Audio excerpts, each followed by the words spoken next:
All right, let's look at some examples where we can apply these two new tests. We'll focus on the ratio test in this video, and then in a later video, we'll look at some examples with the root test. So we'll take, this is problem number 2 from chapter 10.5. We've got the series from n equals 0 to infinity of minus 1 to the n minus 1 times n over 5 to the n. And before we jump in with our test, it's useful to consider why we might actually want a new test. So let's go through our archive of the different tests we've seen thus far and see which ones would be appropriate here. So first of all, we could use the nth term test, but you'll find that if you do that, you're going to get a limit of 0. So the terms do go to 0, which is inconclusive, right? So nth term test doesn't help us. We could look at geometric or telescoping, but we'll see that this doesn't fit either of those patterns. Integral test would be possible here, but it would be a challenging integral. You could also try a comparison, but the comparison is not a particularly obvious one. This is an alternating series, so we could use the alternating series test to look for conditional convergence, but then we'd still have to do the case where we take an absolute value if we want to know something about whether it converges absolutely, and the alternating series test doesn't help us with that. And so although there are some methods, what you're going to find is that some of the methods that you would naturally want to try here are going to be a little bit challenging, and often the ratio test is going to be an easier way to get to the same answer. For one, the ratio test involves taking limits, but the limits that you get are often a relatively nice variety that won't take a ton of work to evaluate. Okay, so let's take a look at the ratio test here. In the ratio test, we need to look at the limit as n goes to infinity of the next term over the current term. And you can put absolute values on top and bottom, or just take the absolute value of the whole thing. It's completely equivalent. And I like to always write down what an and an plus 1 are before I do my limit, so that I make sure that I'm plugging in the right thing. So an would be minus 1 to the n minus 1 times n over 5 to the n. And an plus 1 would be the same thing, where I'm going to replace every n with n plus 1. And so I'll have minus 1 to the n plus 1 minus 1, so just n factors, multiplied by n plus 1, all over 5 to the n plus 1. Now, when we plug in, notice we're going to be dividing a fraction by a fraction. And that's the same thing as multiplying by the reciprocal. And so what I'll do is, I'll put my absolute values there. I'll write down my an plus 1.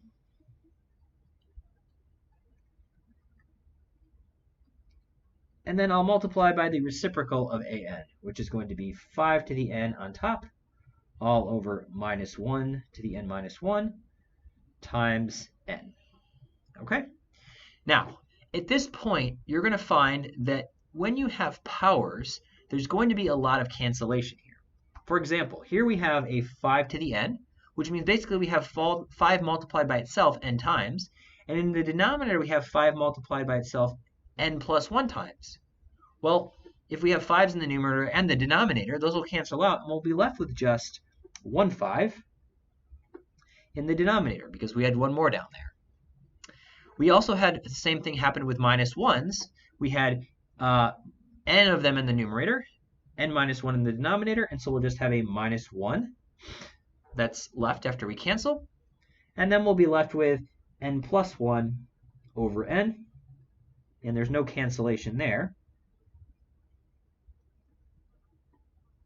And so our new fraction is going to be a whole lot nicer, minus n plus 1 over 5n. And if we take an absolute value,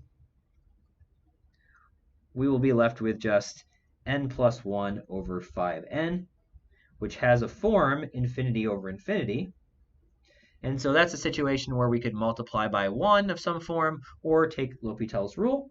And either way, we'll end up with something like derivative of the top would be just 1, derivative of the bottom would be 5, and so we'll just get 1/5. Okay, so we evaluated our limit. Let's move that so you can see a little better. All right, so we got a ratio of rho equals 1/5, and notice that is less than 1. And so what that means is this behaves like a geometric series with ratio 1/5. Now, it's not exactly like that, but it's approximately the same. Okay, so in the long run, this behaves a lot like a geometric series, and if the ratio is less than 1, we know that it converges. And so the geometric series converges. This one must converge as well, and it converges absolutely, which means it converges with the -1 to the n minus 1, the alternating part, and it converges without. It converges both ways. And so we don't have to break it up into two separate cases. If you get absolute convergence with the ratio test, then you've taken care of both with and without absolute values. Okay, so that's an example. Let's do another one. Let's do how about number 8? So number 8 from chapter 10.2, or 10.5 says we have the sum from n equals 1 to infinity of n cubed all over 3 to the n squared. So n squared is in the exponent. And you'll notice that's a type of function we really haven't dealt with much in any of our series problems thus far. And that's going to make this particularly difficult to apply most of the series tests we've seen before to the problem. But with the ratio test, I think we can do this. So again, I'll write down my individual terms. So an is n cubed over 3 to the n squared. An plus 1 is going to be n plus 1 cubed over 3 to the n plus 1 squared. And let's actually FOIL out that exponent there. That could be rewritten as 3 to the, if you FOIL out n plus 1 squared, you'll have n squared plus 2n plus 1. Okay? And now, if we want to apply the ratio test, we take the limit as n goes to infinity of the absolute value of an plus 1, which is n plus 1 cubed, all over that whole thing, times the reciprocal of an, which would be 3 to the n squared, all over n cubed. Okay, so we need to evaluate that limit. That's going to give us our rho. And for the 3's, notice we have n squared factors of 3 in the numerator, and then we have n squared plus 2n plus 1 factors of 3 in the denominator. And so we're going to be left with 3 to the 2n plus 1 down below. And then for this other term, we have n plus 1 cubed over n cubed. And I'm just going to group those together since they have the same power and write it as n plus 1 over n cubed. Right? And I'm dropping the absolute values here because of the fact that everything we're multiplying is positive, n is positive, and so everything else is going to be positive here. Okay? All right. Well, what is that approach?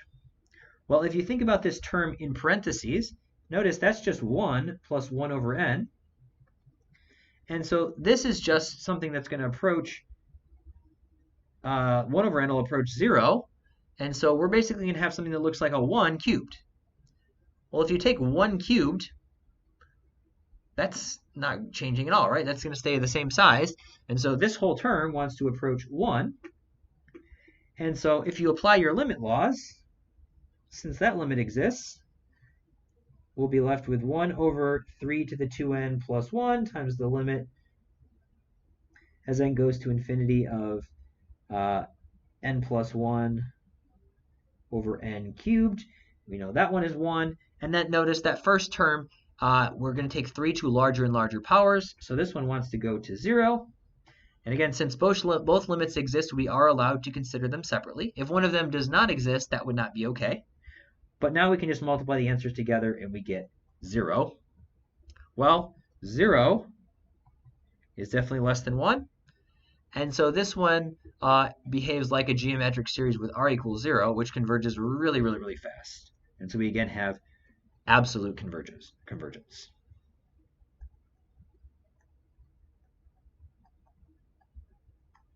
Okay. All right, let's do one more. Let's do one with factorials. So I'm going to take number 18 here, where you have the terms are n factorial cubed over 3n factorial, and we're going from n equals 1 to infinity. Now, one of the things you'll notice is that the ratio test is particularly convenient when you're dealing with factorials. Factorials simplify down quite nicely when you take ratios, and that's due to the fact that when I have n factorial, that's the same thing as n times n minus 1 factorial, or we could say that's n times n minus 1 times n minus 2 factorial. And you could keep going all the way down until you get n, try that again, n times n minus 1 times n minus 2, all the way down to 2 and 1. Okay? So what that means is if you take a ratio of one factorial and another factorial, ultimately you're just going to get a bunch of factors that look like n's and n minus 1's and so on. All right, so let's give that a shot here. Let's apply the ratio test to this particular problem. Again, we'll have an is n factorial cubed over 3n factorial, and an plus 1 is going to be n plus 1 factorial cubed all over 3n plus 1 factorial. And I'm using parentheses here very carefully because otherwise you can easily make a mistake with factorials. N was the thing that was had the factorial on the top, and so when I replace n with n plus 1, both the n and the 1 need to be inside the factorial. Same thing down here. N was multiplied by 3, and so both the n and the 1 need to be multiplied by 3. And so we can simplify this just a little bit. This is going to be, well, n plus 1 factorial would be the same thing as, I'll write that up top, the same as n plus 1 times n factorial, right? So it's n plus 1 times n minus 1, and so on. And so this numerator, we can think of that as n plus 1 times n factorial cubed. And the denominator, we can think of that as 3n plus 3 factorial, if I distribute the 3 to both terms. And what I want to do now is I want to write that in a little bit simpler way to make it look more like an. So see the same types of terms emerge that are in an, so that when we ultimately take the ratio, we'll be able to see what things cancel. All right, so let's simplify that even a little bit further here. Okay, so we've got, in the numerator, we have n plus 1, and that's within the cube, and so that's going to have 3 factors. And then we also have n factorial cubed, right? We have an n factorial that's in the cube part as well. And notice that's convenient because we had an n factorial cubed in an, so when we divide them, that's going to cancel. In the denominator, we had 3n plus 3 factorial, but notice that's the same thing as 3n plus 3 times 3n plus 2 times 3n plus 1 times 3n minus 1, and so on. But I can write the rest of it as just 3n factorial, which is, again, the same thing that I had in the denominator for an. And so now, when I start to apply my ratio test, and I take the limit as n goes to infinity of an plus 1 over an, I will get, so I'm going to write an plus 1, so n plus 1 cubed times n factorial cubed all over 3n plus 3, 3n plus 2, times 3n plus 1 times 3n factorial, all multiplied by the reciprocal of an, which is 3n factorial over n factorial cubed. And now notice a lot of things are going to cancel, and we're left with just limit as n goes to infinity of, I can drop some absolute values since everything left is positive.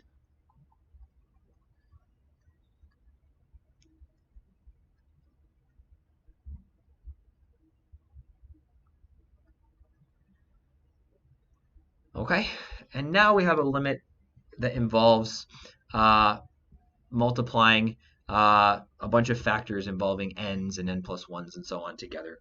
I'm going to simplify this a little further by recognizing that this first term is just 3 times n plus 1. And so notice one of the factors of n plus 1 can cancel with an n plus 1 in the numerator.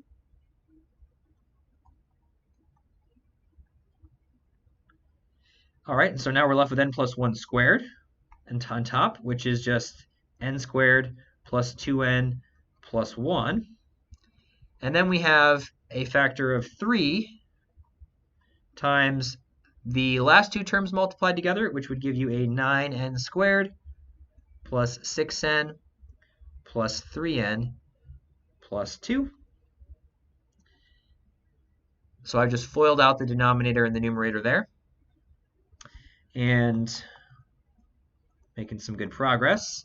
Let's finish multiplying through by 3. We'll have n squared plus 2n plus 1 on top, all over 27n squared, plus, looks like we have 9n times 3, so 27n plus 2. And now, this looks like a much nicer limit. We could either apply L'Hopital's rule, or you can multiply by 1 over n squared on top and bottom. And we'll get limit as n goes to infinity of 1 plus 2 over n plus 1 over n squared, all over 27 plus 27 over n plus 2 over n squared, which is, well, most of those terms are some constant over infinity. So that's going to go to 0, that's going to go to 0, that's going to go to 0, that one too, and we'll be left with 1 over 27. And so in this case, rho was 1 over 27, which is of course less than 1, and so we have absolute convergence. Okay? All right, so those 3 examples of applying the ratio test. Now all of them got absolute convergence. So let's try one example where we don't get absolute convergence. Let's look at the limit, the sum. Let's look at, how about log of n all over n. Okay? Do I want to do that one? Sure. Let's do something simpler. Let's actually try one that we already know the answer to. Let's do 1 over n squared. Okay? Now, we know that this one converges, right? We've used the p-series, the integral test to do this one. In fact, we know that this one converges to something related to pi squared over 6. However, let's see what happens when we try to apply the ratio test here. Well, an is, of course, 1 over n squared.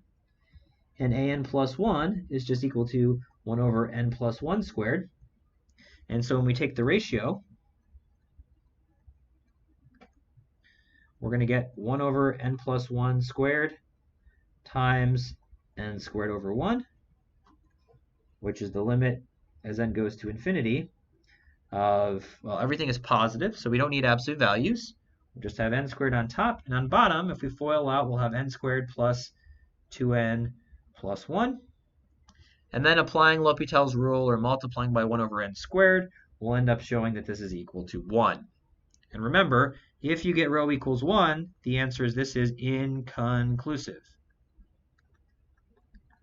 Inconclusive. We can't tell. Meaning, although the ratio test worked really well in the examples we looked at above, it doesn't tell us the answer for this particular problem. And that's due to the fact that 1 over n squared, well, the terms do go to 0. The sum does converge, but it converges very, very slowly compared to a geometric series. In a geometric series, you get really, really close to the solution very quickly. And so you don't need to add up many terms to get a good estimate. For 1 over n squared, it doesn't go so nearly as quickly. And so the ratio test basically can't tell. It says, well, it goes to, the terms are of a ratio of around 1, meaning they're roughly the same size. So they're not going to 0 very fast, which means this isn't going to converge as fast as a geometric series. But then again, it's also not going to diverge necessarily very fast. And so we're kind of unsure of where to go. And that's actually going to be true of a lot of different series that you might encounter here. A lot of the series where we use the p-series or the integral test or some of these other methods where it was really not at all obvious what was happening, you'll see that the ratio test is going to be inconclusive there. And so the takeaway message is that the ratio test is only going to help us when the series converges quickly or diverges very, very quickly, meaning the terms grow very large, very fast. Okay? Now, that brings up a question for you to consider, which is, when do we actually use the ratio test? What are the clues? And the clues that you are going to want to look for are, 1, you'll notice that all of the examples we saw here were fractions that were just products. The numerator and the denominator were products of other functions. So products are a good clue that the ratio test is appropriate. And secondly, if you have things like factorials, then those make a lot of limits tricky, and they certainly are going to make integrals and comparisons tricky as well. And so when you have factorials, the ratio test is often a good thing to try. All right, we'll look at some examples of the root test in the next video.